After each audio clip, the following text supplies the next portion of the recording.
On number 10, my first term is 5. My common ratio is 3 because I'm multiplying by 3 each time. So my formula for this sequence is going to be 5 times 3 raised to the n minus 1. And then if you plug in 10,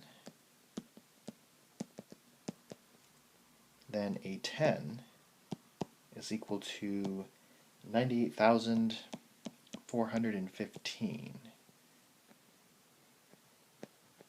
Number 11, my first term is 128.